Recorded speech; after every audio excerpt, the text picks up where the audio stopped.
Warning, some topics in this video may be triggering to some. Viewer discretion is advised.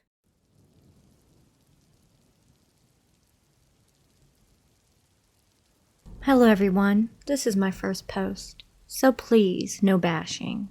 As the title says, this is about a lady in white. I genuinely don't know how else to describe her. Some info before I drop the actual story. I don't yet know if I believe in ghosts or not. I've had quite a lot of experiences as a child up to the age of 14, and something in me just knows that it was not fantasy. But I guess something in me wants it to be. Most of the experiences were scary. The only person I can talk to about this is my boyfriend, who is not a believer of anything but life itself. I at least believe that there is life after death. I do believe that after death there definitely is something. May it be reincarnation or whatever. So you see why I'm looking for answers. I am here. The reason I need to talk about this is fear of something happening again, I guess, as I am out to soon move to the place where I saw something for the first time. Looking back at my life, I can say that I remember more things from my early childhood, earliest memory starts at 2.5, than I remember from when I was 8 to 15. Up to this day, there's still times I talk about my favorite memories with my parents, and we have a, how do you remember that? You're only blank years old. Anyhow, enough chit-chat. Here goes nothing.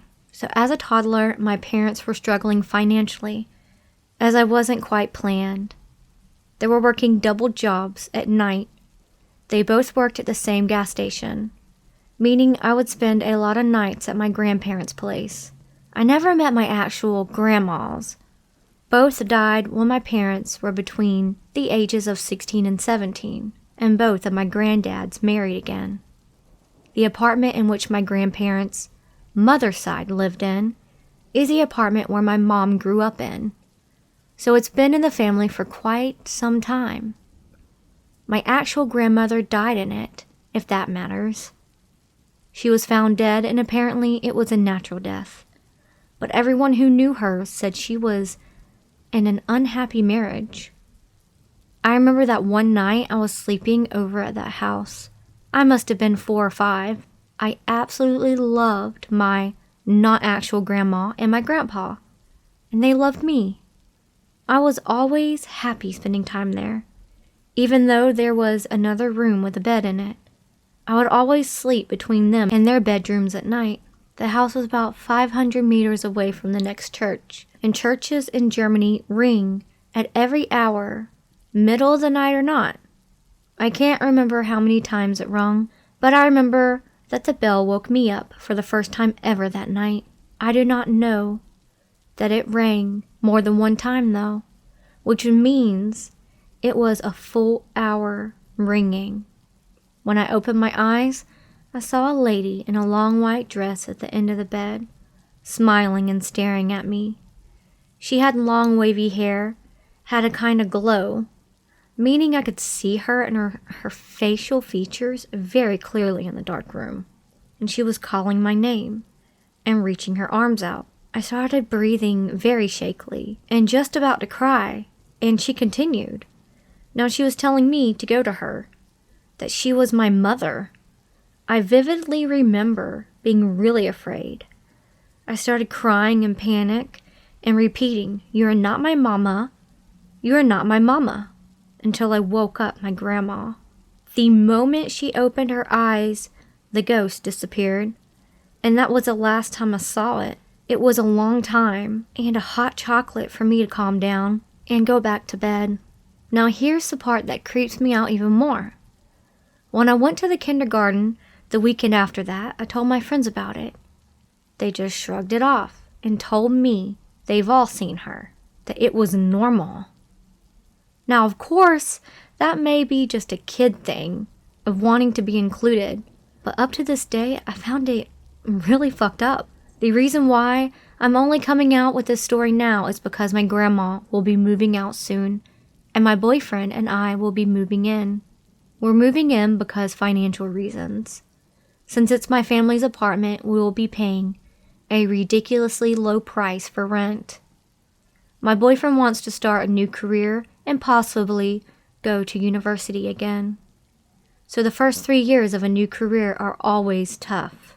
There's no way we're going to find a place that big with a garden. We really need a garden because we have a husky German Shepherd mix. Very active breed. So I cannot just move elsewhere. I'm kind of happy moving into the apartment as it has an emotional value to me. But it also makes me feel weird. I'm 26 now, and entering that bedroom gives me a weird feeling still to this day.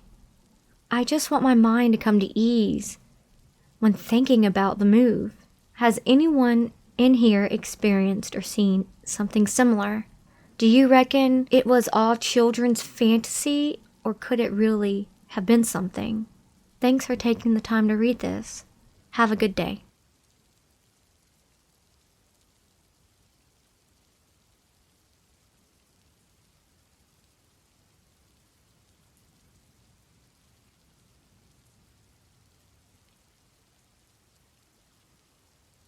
A couple looking for their first home together finds one that's perfect and cheaper than what it currently is on the market.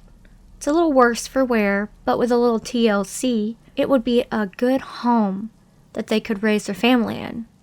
That's the start to most horror movies you'll see nowadays, but somehow not too far-fetched, right?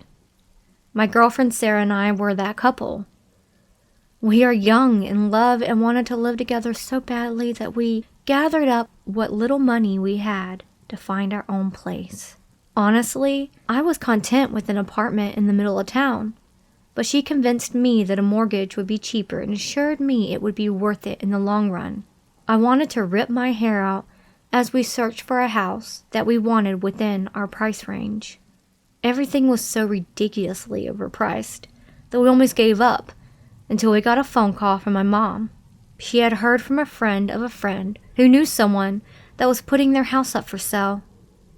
We called the number that she had texted us, and we talked to the previous owner, Joseph. On the phone, we were met with a jovial, husky voice of a man who told us that the house had originally belonged to his uncle. Joseph's uncle had left the house to him, but he had no need for it and wanted to sell it.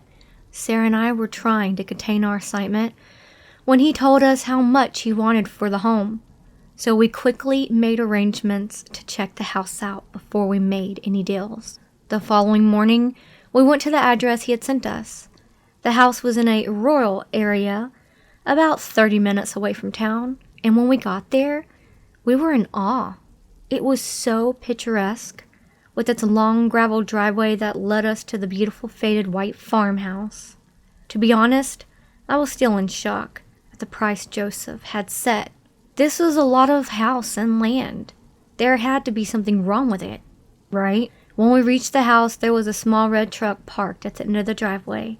A burly man dressed in jeans and a red flannel shirt stood at the front steps looking up towards the house. We got out of our car, and we called out a greeting to him. But he didn't break his gaze until we got a couple of steps away from him. He turned to look at us and shook his head a bit, as if he were shaking himself from a trance.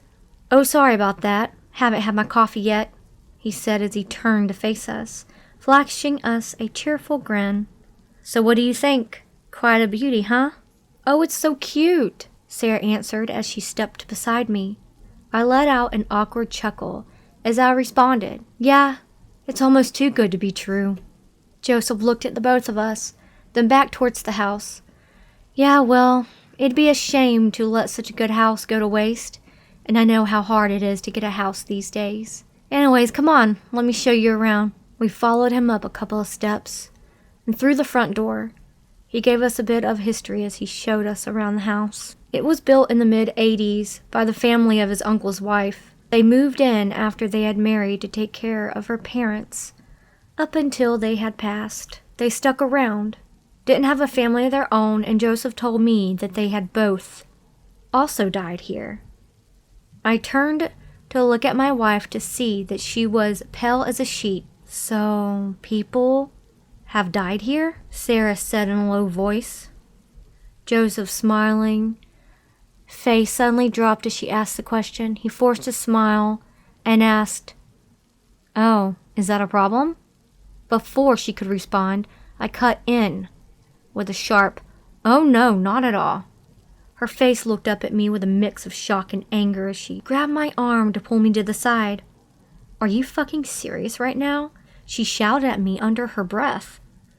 I wanted to say that she was overreacting, but I didn't want to dig my own grave, so I responded as calmly as I could. "Listen, babe. We have been searching for months, and this is the best deal we could possibly get." Sarah's face turned full anger, and I braced myself for impact. We excused ourselves from Joseph for about 10 minutes as we walked outside to weigh our options. Ultimately, we decided to go on with the tour and decided from here. We went back inside the home and looked around to find Joseph, but we couldn't find him. We figured he must have gone upstairs, so we went up to look around the few bedrooms and still no trace of him. At this point, we have given ourselves our own tour. That's when we stepped into the kitchen to find the door that led down to a basement. He had to be down there. The lights were on, so with Sarah behind me, we cautiously made our way down to the basement. Each of our steps caused the old wood underneath to creak so loudly it was as if they were screaming as we made our way down. When we finally made it to the bottom, we turned to find Joseph standing in the center of the empty basement, staring at a dirty wall. I slowly stepped behind him, calling out to him as I got closer to him, but he didn't respond. I took a hand and placed it upon his left shoulder to grab his attention. "Hey man, are you okay?" I asked wearily. Again, he jolted out of a trance and looked back at me. "Oh, sorry, I was doing some math in my head. I found a bit of water damage on the walls here, so I was going to take it off my asking price for you." I looked at the wall, and sure enough, there was some discoloration on the pale white surface. It didn't look like mold. I'm not sure how else to explain it, aside from faint black splotches of ink. I looked back to Joseph, and he offered to continue the rest of the tour of the home. Sarah seemed a bit more reluctant, but we agreed and continued showing us the rest of the house. The only thing that fell off was Joseph's odd behavior. Every now and then his words would trail off as he shifted his attention towards the walls. The three of us walked outside, and Joseph turned to us. "So, what'd you think?" Sarah looked at him, then looked at me. Well, honestly, the fact that a few people died here is a bit unsettling. Joseph's grin quickly shifted into a frown. "Oh, I can assure you this old place is worth the buy. On that note, let me change up the offer a bit." Our jaws nearly dropped when he told us how much cheaper price than we first talked about. He told us that he noticed this place would definitely be a fixer-upper, and that he'd be more than happy to know that his place would be going to good hands. Sarah and I talked a bit with our budget and the price of the house. We'd be saving so much money. I shook Joseph's hand, and we quickly got the paperwork situated. A couple of weeks later, everything we owned was packed into a moving truck, and we headed towards our new home. We didn't have much, so Sarah and I did everything by ourselves. We were so excited to finally move in that maybe that gave us strength.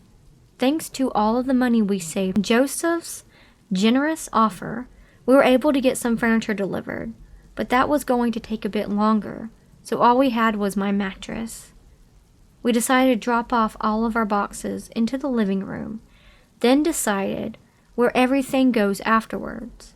As I was placing a box down, I couldn't help but notice something on the wall. I stopped Sarah as she dropped off a box behind me. "Hey, are you seeing what I'm seeing?" I asked as I pointed at a wall in the living room.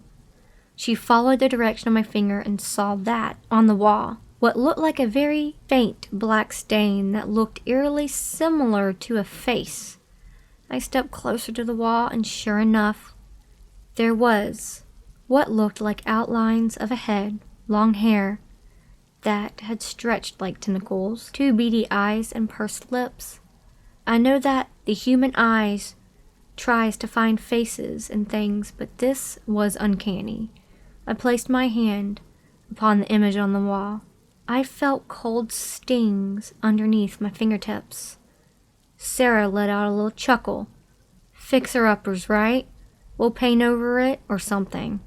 Yeah, absolutely, I said as I felt a wave of unease as I stared at the stain on the wall.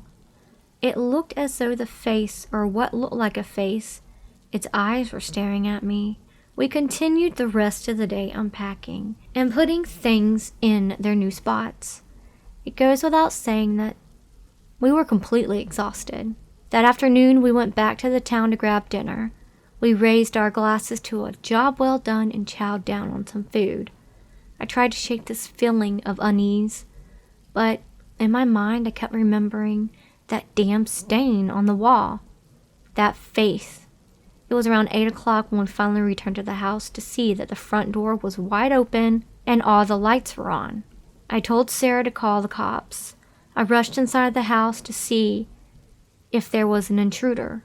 I looked through every inch of the house and nothing seemed out of place.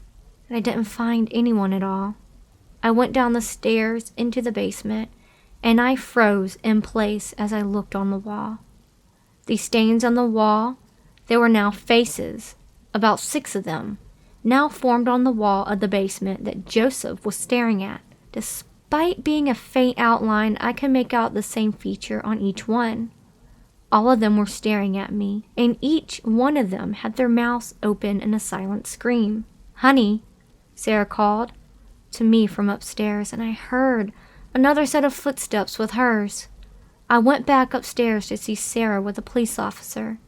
She looked at me with tears in her eyes and told me that I had been gone for so long that she had the officer look around for me. The officer stuck around for a while as I told him what had happened, and despite what we found, nothing seemed to be stolen. He assured us to call him if anything came up and told us to have a good night. After that scare, a good night was the last thing we would have. Sarah was upstairs taking a shower, and I sat on the floor of the unfurnished living room staring at the walls. The face that I had seen earlier there was now gone. I didn't tell Sarah about the faces I had seen. I'm sure I was just tired from all the moving. I even went back to the basement and sure enough, there weren't any faces on the walls. I laughed to myself and went upstairs to the master bedroom. I saw Sarah standing in the bathroom with a towel wrapped around her. I tried to be cool and walked towards her, wrapping my arms around her when I noticed that she was shaking. I spun her around and saw her eyes were wide with absolute terror. I asked her what happened, and after a couple of minutes, she told me that while she was taking a shower, she felt someone was watching her. She thought that it was me, but when she turned around, she didn't see anything. She dropped her towel to show me where she felt something grab her, and on the midsection of her back, there was a faint black outline of a hand. Sarah asked if I saw anything, and I did my best to assure her that things would be okay, and that we must be really tired. She reluctantly agreed. Maybe we'd feel better in the morning after a good night's sleep. I gave her a hug, and I looked behind her in the bathroom, and I saw another face staring back at me. But it was smiling. In my sleep, I had dreamt that I was laying atop the mattress when I started to feel cold. I looked down to see the outlines of hands within the darkness of my bedroom wrapping their fingers around me, each bony finger pressing into my skin, squeezing me. My legs, arms, torso, and throat are gripped by countless cold hands. I forced my neck to turn towards Sarah, but the icy grips that were on me forced my head to look up towards the ceiling, cold fingers prying my eyes open to see. On the ceiling staring down at me were so many faces. No longer outlines, they were so vivid, each face with a different, pained expression on them, with one man's face looking down at me with a smile. I woke the next morning. My body was shivering as I lifted myself up from the mattress. I looked over to Sarah, who was still fast asleep. I tried to take it in tranquil sight of her resting until I looked around the room. It was as if someone had covered their hands in black powder and pressed their hands all around the walls. Handprints of all sizes, pitch black sprawling across every corner of the bedroom. I looked back up towards the ceiling to see that it was completely covered with the dark outlines of screaming faces. I shook Sarah awake. I couldn't keep this to myself any longer. And when she opened her eyes, I told her about the faces I had been seeing. Her face turned into such a pained look as she told me to look around the room. The walls were completely empty. I went to the nearest hardware store and bought so much white paint. As soon as I got back to the house, I picked up a roller and started frantically painting the walls. We spend days painting the entire inside of the house, but those damn stains, those fucking faces keep coming back. Every night that I've slept, I've had the same dream of cold hands gripping onto me. Lately I've been hearing something. Whispers coming from the walls telling me to stay in the house, to be with the house. Have I finally gone crazy? Sarah suggested that we move out, but we had put so much money into this and I refused to let whatever this keep coming back. I am not going to let go of this house. It's mine. Sarah's telling me that she is afraid, but she doesn't understand that I'm afraid too. I see them everywhere. They're constantly watching us, and I'm more afraid of what happens to us if they hear us talking about leaving again.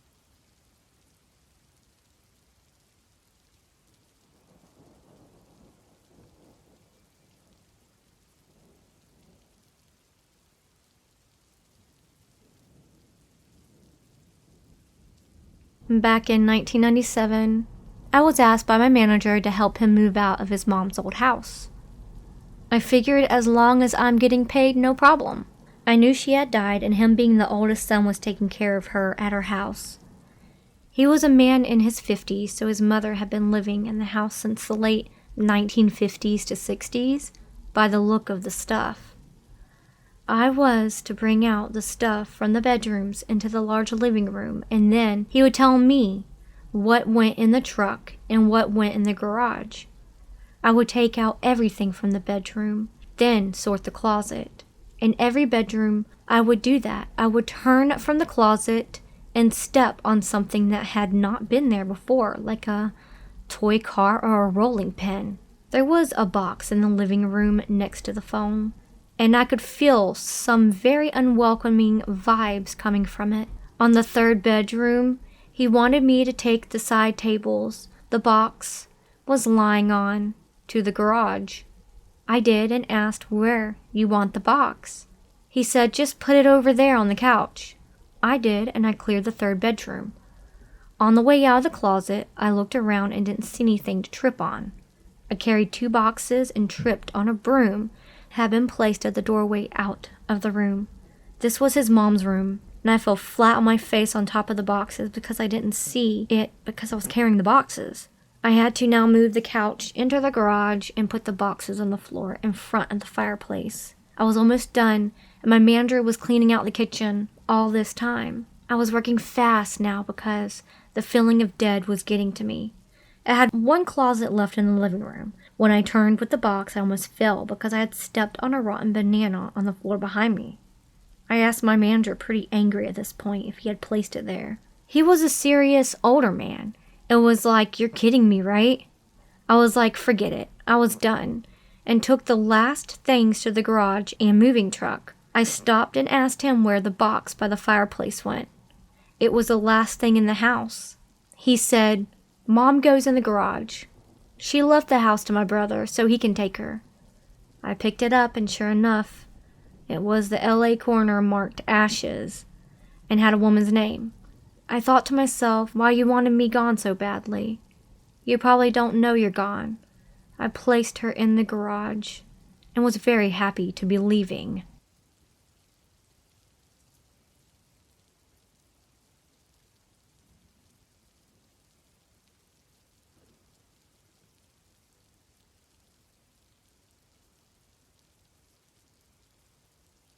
I don't believe in much ghost. In many ghost encounters I hear of or experience myself, I count them as my hallucination or any coincidence, etc.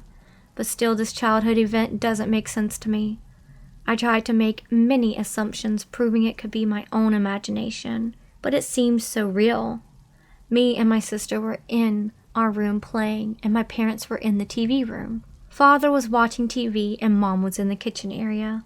It was fine when suddenly my sister saw a white translucent being with a beard and a grin on his face leaving our bathroom, which was inside our room, and moving to the TV lounge. My sister called me as I was facing backwards toward the bathroom. I didn't clearly see the whole figure, just a white part of clothing at the brink of our door, so I didn't completely believe her. After 5 to 10 minutes, my father started choking very badly, and the creature returned to our room. This time, I left the room earlier, but my sister was there.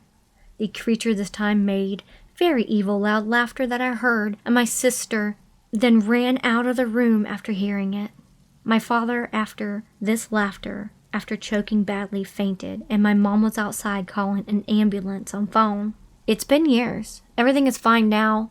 My parents are still unaware of any creature or sound, but if only it was me or my sister alone, I could call it as some imagination. But we both, at different places, heard it and saw it. Although I saw just a part of the creature's clothes. We both changed our room after that and never used the bathroom. I did use it sometimes in daylight, but nothing happened. After we left home, the room and bathroom were not in use, just during monthly cleaning. One day my mother told us that while they opened the room, there were hundreds of lizards on the wall. So many that the wall was barely visible, and all in a blink of an eye rushed in a small hole outside like there was nothing there before.